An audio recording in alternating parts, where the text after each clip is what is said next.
Today, we're diving deep into something fundamental to your daily well-being, the very air you breathe.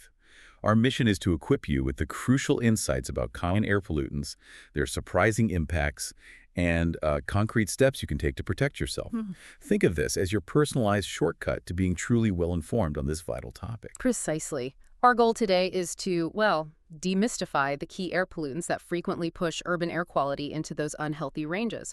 We'll explain not just what they are, but how they specifically affect your health, and then, most importantly, arm you with actionable guidelines to minimize your exposure and safeguard your well-being. Okay, let's unpack this. We'll start with the big picture. How air quality is typically assessed, particularly through that number you often see on your phone or the local news.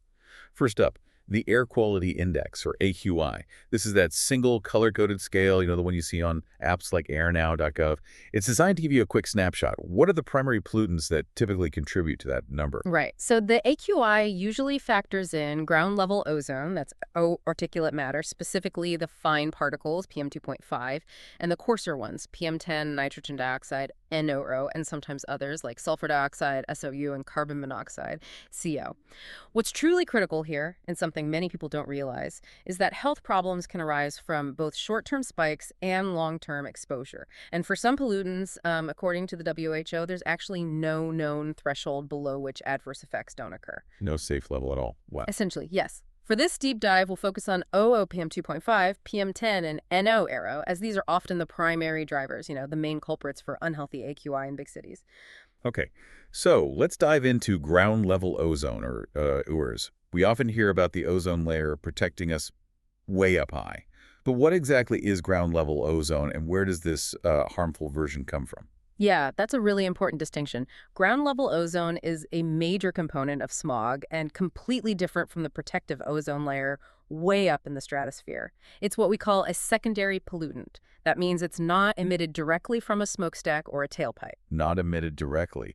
How does it form then? Well, it forms when sunlight, that's the key ingredient, triggers chemical reactions between nitrogen oxides, or NO. NO, okay, like from cars and power plants. Exactly. Between those NO gases and volatile organic compounds, VOCs, the sunlight basically cooks them together in the air. Ah, okay, so the sun bakes it.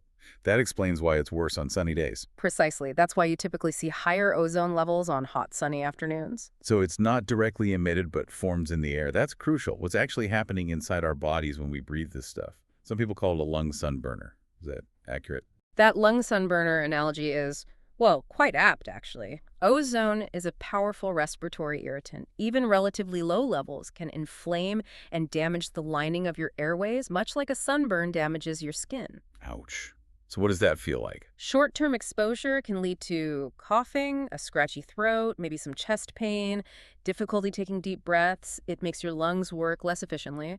It can also trigger wheezing, and it significantly aggravates existing conditions like asthma, bronchitis, and emphysema. It can lead to more frequent attacks for those people. So it really hits vulnerable people hardest. Definitely. While even healthy people might feel some irritation, the effects are far more serious in sensitive groups, people with lung diseases, children whose lungs are still developing, and the elderly. So it's not just a momentary irritation then. Does that sunburn on the lungs lead to permanent changes or increased risks down the line? Absolutely. That's the real concern with repeated exposure. It can indeed reduce lung function over time. It's linked to chronic respiratory disease, maybe even the development of asthma in some cases. And some studies directly associate higher ozone days with increased hospital visits and, sadly, even mortality from respiratory causes. Wow. And here's where it gets really interesting and maybe a bit surprising. Research indicates that even ozone below those official regulatory limits isn't benign. Below the limits. Yes. There's essentially no absolutely safe level of ozone exposure found so far. That fundamentally shifts how we should think about daily air quality, It doesn't it? really does. It means we can't just wait for an unhealthy or red day warning. Exactly. If you notice ozone levels creeping upward, even into the moderate range, especially if you have sensitivities, you should definitely be cautious. Okay, that's a game changer. Give us some context on the numbers then. What exactly are we talking about when we say creeping upward? How high is too high? Sure. So in the U.S., an 8-hour average ozone concentration above 70 parts per billion, or ppb, corresponds to an AQI of 100. That's the threshold for unhealthy for sensitive groups. Okay, 70 ppb. And moderate. Moderate air quality, that's AQI 51 to 100. For ozone is roughly 55 to 70 ppb. At this level, unusually sensitive people might start to feel symptoms and should probably limit prolonged outdoor exertion. Once ozone hits 71 to 85 ppb, that's AQI 101 to 150, it's officially unhealthy for sensitive groups.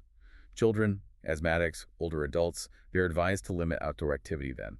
And when ozone goes above AQI 150, everyone is potentially at risk. Given this invisible threat and the fact there's no truly safe level, what are our best defenses against ozone? What can we actually do? Right. Well, on high ozone days, which are typically those hot sunny afternoons, the best strategy is really avoidance. Limit strenuous outdoor exercise, particularly if you have lung conditions or if you feel any irritation. So timing matters, definitely. Try to plan outdoor activities for the morning or later in the evening when ozone levels are usually lower.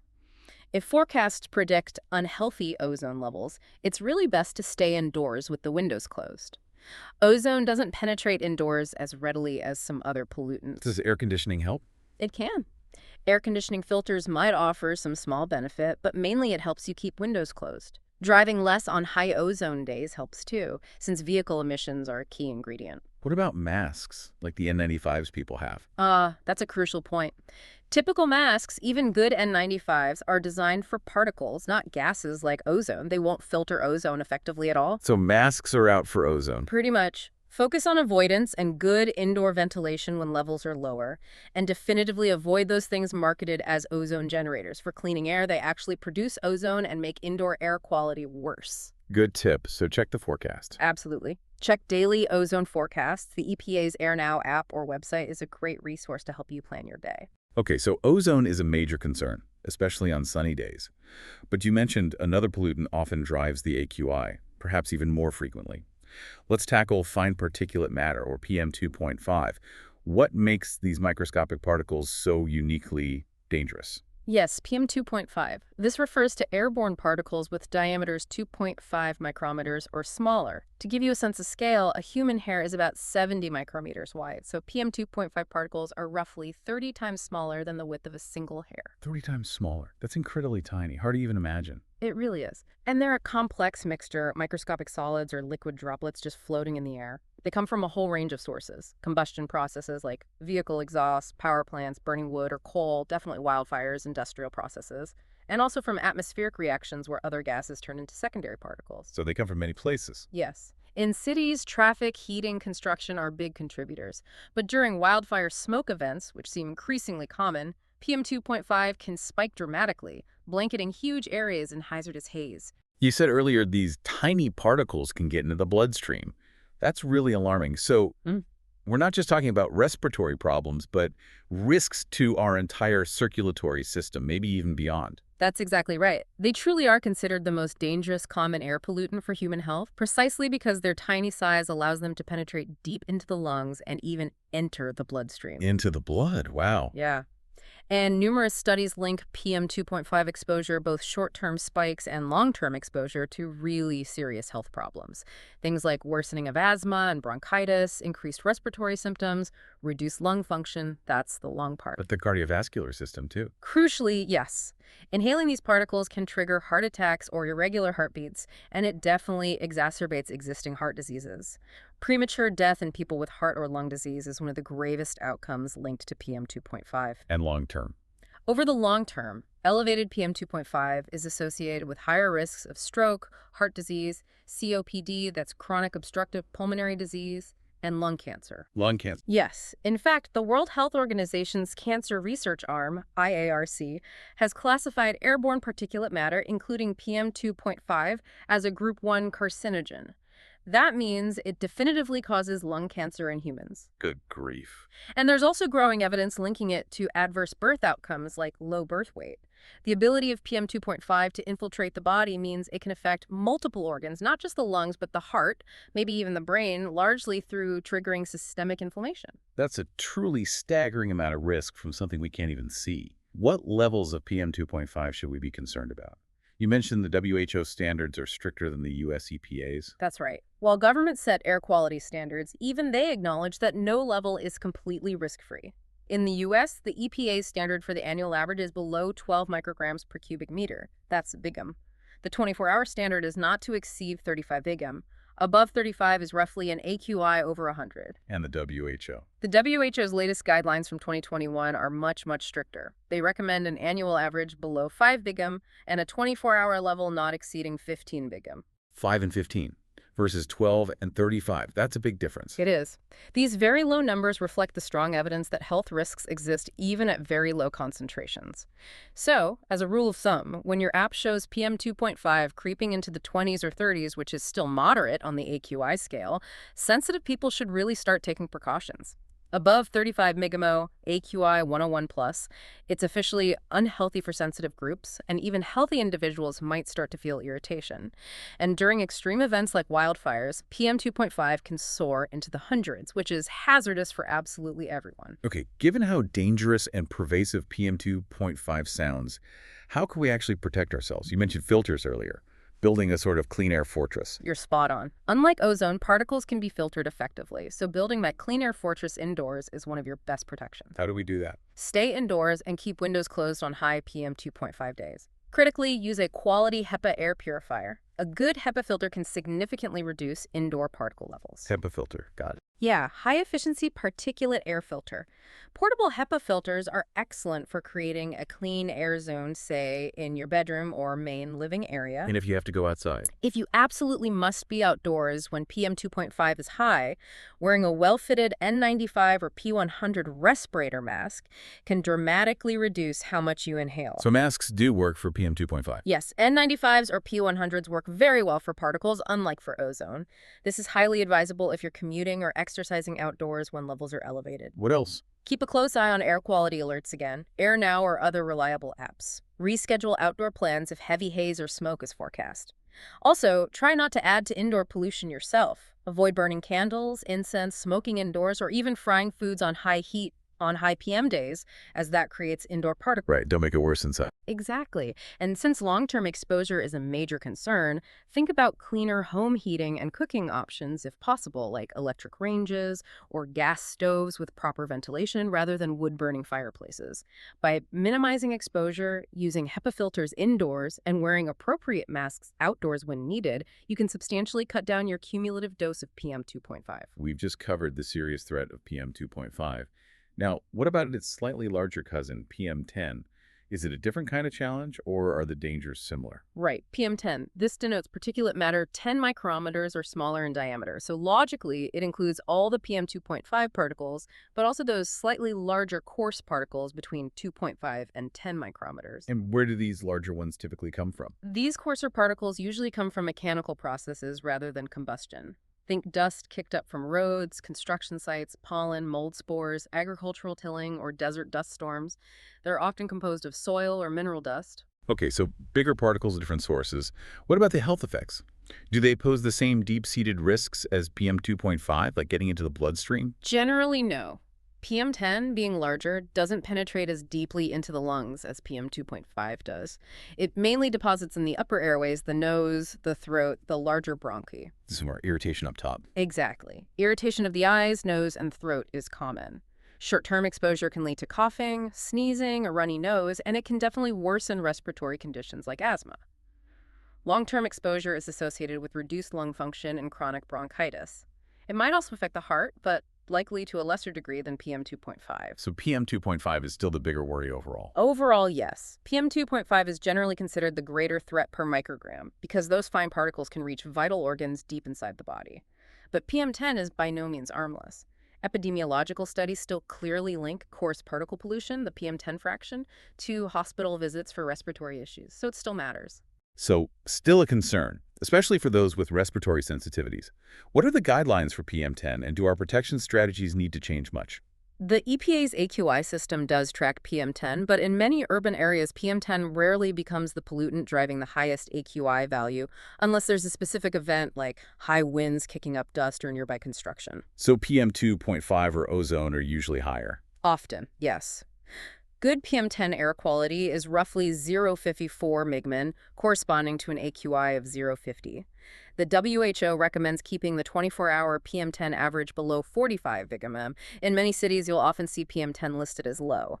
While these levels might still cause minor irritation for very sensitive individuals, PM2.5 is typically the more critical number to watch day to day for significant health impacts in urban settings. But it can spike. Oh yes, on very windy days or if you live near a desert or major construction, PM10 can definitely spike. The good news is the precautions are essentially the same as for PM2.5. So HEPA filters and masks work for PM10 too. Yes. Limiting time outdoors when levels are high, using HEPA filters indoors, and wearing an N95 or P100 mask if you are outside will concurrently reduce your exposure to both PM2.5 and the coarse PM10 fraction. They capture both sizes. Okay, that simplifies things a bit. Now, our final deep dive for today is into nitrogen dioxide, NO. What makes this gas a concern, especially given, as you mentioned, its role in forming other pollutants we've already covered? Right. Nitrogen dioxide, NO. It's reddish-brown gas, though usually invisible at typical concentrations, and it can have a sharp, acrid odor at high levels. It's part of a group called nitrogen oxides, or NO₂, which are produced mainly from high-temperature combustion. Combustion again, like what? The primary outdoor sources are vehicle exhaust. Cars, trucks, buses are major contributors, especially diesel engines, also power plants, and other industrial fossil fuel burning processes. Okay, so traffic and industry. But you mentioned something surprising earlier. Yes, what's fascinating and often overlooked is that NOUI can also be generated indoors. Indoors. How? Primarily from cooking on a gas stove, also from using unvented gas heaters or fireplaces. This really highlights the critical importance of good kitchen ventilation, like using your range hood fan. Wow, okay, gas stoves. And you said it plays a role in forming other pollutants. Exactly. In the atmosphere, NO plays a significant dual role. It gets broken down by sunlight, which helps form ground-level ozone. It's a key precursor. And it also reacts chemically in the air to form nitrate particles, which are a component of that PM2.5 we just talked about. So it's a double whammy, then directly harmful itself, and a key ingredient in making more ozone and PM2.5. That really underscores its importance. How does breathing NO directly affect our health? Breathing NO primarily affects the respiratory system. Even short-term exposure can cause inflammation of the airways. Inflammation again, like ozone. Similar effect, yes. People with asthma or other chronic lung diseases are particularly sensitive. They'll notice that NO irritates their bronchial tubes, leading to symptoms like coughing, wheezing, and difficulty breathing. Studies clearly show that brief spikes in NO, like you might experience near heavy traffic, can aggravate asthma attacks and increase the need for rescue medication or even emergency room visits. Who else is vulnerable? Children and older adults are also more vulnerable to its effects, and longer-term exposure, even at moderate levels commonly found in cities, is linked to an increased risk of developing asthma, especially in children. It might also reduce lung function growth in kids. Any other long-term risks? Some large studies also find associations between chronic NO exposure and increased susceptibility to respiratory infections and potentially even cardiovascular effects, although the respiratory links are strongest. In short, NO not only makes existing asthma and respiratory conditions worse day to day, but it seems to contribute to the long-term risk of developing these problems and may worsen heart issues too. This leads perfectly to a fantastic question pulled directly from your notes, listener. Yeah. Why do some air quality apps like AccuWeather report NO specifically, while many others, maybe even the default weather app on your phone, often don't? What's the story there? That's a really great observation, and it comes down mainly to a combination of data availability and, well, emphasis. In many cities, as we discussed, ground-level ozone and PM2.5 are the pollutants that most frequently drive the overall AQI into the moderate or unhealthy ranges. So many apps understandably focus on those two as the headliner. So NO is usually lower. Citywide average levels of NO often stay in the good or moderate range, even though NO is measured by official government monitoring stations. High levels tend to be more localized in specific hotspots. Like near highways. Exactly, right along busy roads or in urban canyons. Unless NO is unusually high across a whole area, it might not be highlighted as the dominant pollutant determining the overall AQI score that day. So why does AccuWeather show it? AccuWeather, especially after acquiring Plume Labs, which specialized in air quality modeling, provides a more detailed breakdown by pollutant. They use modeling to estimate NO levels at a finer geographic resolution, even globally. There's also a technical reason for consumer devices. Most affordable home or portable air quality monitors don't actually have sensors for NO gas. They don't measure it. Right. Accurately detecting NO gas is technically more complex and costly compared to measuring particulates, PM2.5, or even things like VOCs or QUROs. So most consumer gadgets just stick to PM2.5, maybe VOCs. That makes sense. So It really comes down to what's most often the dominant pollutant and the sophistication or cost of the monitoring. What levels of NOx should make us concerned, and what can we do to protect ourselves, especially thinking about those indoor sources like gas stoves. Well, again, the WHO guidelines from 2021 are very stringent. They recommend an annual average NO below 10 millieuros and keeping 24-hour averages below 25 LEOs. These are very low concentrations. And typical outdoor levels. In the U.S., typical outdoor air in cities often ranges from maybe 10 to 30 parts per billion, ppb, which generally corresponds to good or moderate on the EPA's AQI scale. Acute short-term exposures are the main concern, primarily near heavy traffic where NO can temporarily spike much higher. The EPA's national one-hour standard for NO is set at 100 ppb. So if an app shows an NO index hitting, say, 120, That would indicate a significant short-term spike, definitely something to be aware of, especially if you're sensitive or exercising nearby. and indoors, that gas stove issue. Indoors, yes, NO can definitely build up from gas stove use if ventilation is poor. This is a really key takeaway. So what are the main protection strategies? Many actions that help reduce your exposure to ozone and particulate matter will also help reduce NO exposure. Things like avoiding exercising right next to heavy traffic areas, keeping your car windows closed, and using the recirculated air setting when you're stuck in traffic. And crucially, for indoors, always use a range hood exhaust fan that vents to the outside when cooking on a gas stove. Or consider switching to electric cooking appliances if that's an option for you. Ventilation is key then. Absolutely. Ensure good general ventilation in your living spaces to prevent NO from any indoor combustion sources from accumulating. While consumer air filters don't typically scrub NO gas effectively, source control using that vent fan and general ventilation are the main strategies. And just be mindful, try to avoid breathing air where NO is likely concentrated, like standing right next to an idling diesel bus or truck. Okay, so let's try to quickly recap the main players we've discussed. Ozone, PM2.5, PM10, and NO. They're each harmful in their own distinct ways, right? And they often occur together, creating this complex cocktail in the air we breathe. Ozone primarily attacks the lungs' airways, causing irritation, coughing, breathing difficulty, and making asthma worse. PM2.5, those tiny particles, penetrate deeply, causing not just respiratory issues, but also significant cardiovascular stress contributing to heart attacks, strokes, and even cancer with long exposure. PM10, the slightly larger particles, are less penetrating and still impair breathing and can irritate your eyes, nose, and throat. And NO, the gas, triggers respiratory symptoms, especially in asthmatics, contributes to long-term lung issues like asthma development, plus it helps form more ozone and PM. It's quite the list. It really is. Yeah. So what does this all boil down to for you, the listener, in terms of protecting your health day to day? What are the absolute key takeaways from all these insights we've unpacked? Okay, the overarching guidance, the practical steps you can take, really boil down to these key points. First, monitor air quality forecasts and real-time AQI diligently. Use reliable sources like the EPA's AirNow website or app or other comprehensive apps to plan your day. If the AQI is predicted to be over 100, definitely think about adjusting your outdoor plans. Be informed first. Got it. Second, heed the AQI recommendations. Those color codes, green, yellow, orange, red, purple, they aren't just for decoration. They come with specific health advice. For instance, on an orange day, which is unhealthy for sensitive groups, if you have asthma or heart disease, you should absolutely avoid heavy exertion outside. Stay indoors if possible. Even healthy people should take more breaks.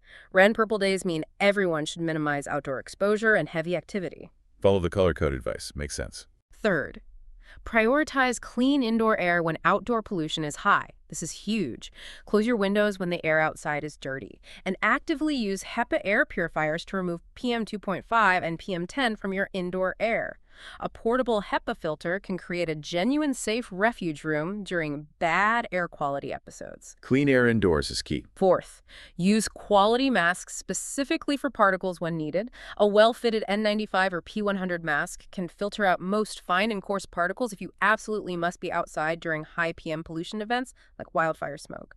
But remember, masks don't help much for gases like ozone or NO. Right tool for the job, masks for particles. Fifth, actively manage ventilation and indoor sources. Don't add to the problem indoors. Avoid burning things like tobacco, candles, or incense, especially when outdoor air quality is already poor. And if you have a gas stove or heater, ensure excellent ventilation. Use those exhaust fans that vent outside. Control what you can indoors. Sixth, plan your physical activity wisely. If you enjoy exercising outdoors, try to do it when air quality is likely to be better. Mornings often have lower ozone. After a good rain, particle levels typically drop significantly, and absolutely avoid exercising right next to busy roads where pollutants concentrate.